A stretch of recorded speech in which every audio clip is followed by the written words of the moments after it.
Of course. Of course we need to normalize it. Normalize mental illness.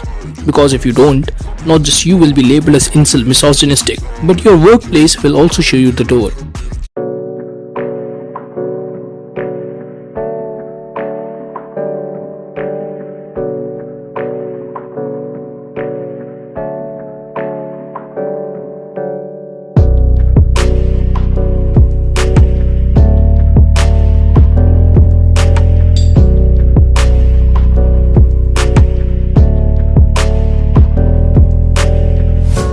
And I wonder why women are objectified.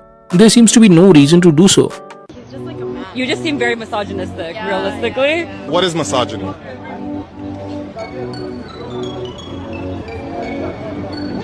Why are you using words that you don't even know the definition of? No, that's not what I meant. I think you are misogynistic. What does misogynistic mean? Like, just so I know what you're calling me.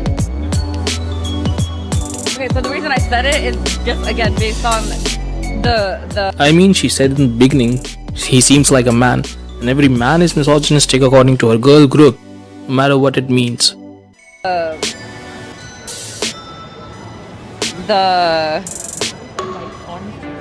Guys who have pets in their this thing, in their photo, like a dog or a cat. I don't swipe right. Dogs are man's best and nowadays only friend.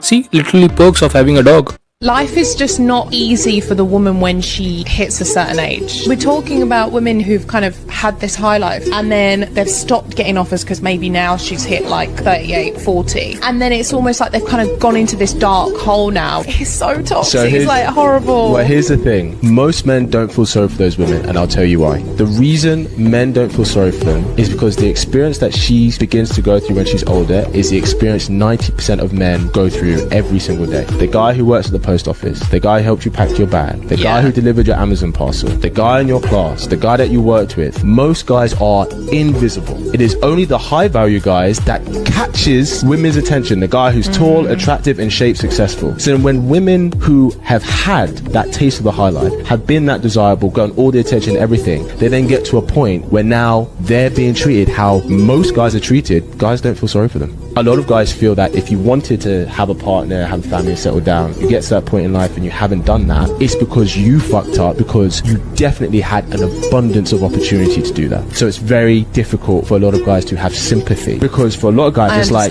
this is how it's been for us since day one, and most of us don't even get to a point where we can attract a girl like you. You've been there, you've had the chance to get those guys, but because you decided to play around, maybe you didn't want it serious, and that's fine. Like, there's nothing wrong with it, but you have to accept what comes with the path that you choose. This is going to be controversial. If men can say if they're an ass or tits guy, I can say what kind of balding pattern I prefer. Starting off with my favorite, the halo.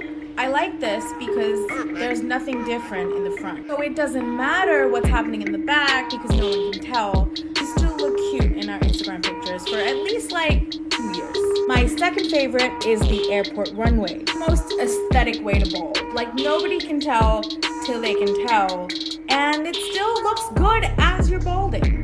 The vanish mode is not my favorite. At this point, I would go fully bald because I don't want to know where the hair used to be. I don't want to see traces of what could have been. It hurts.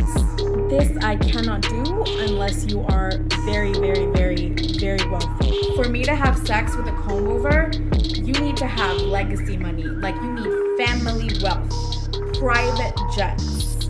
This I absolutely will not do. There is no issue having preferences and choices, but the same goes to the men.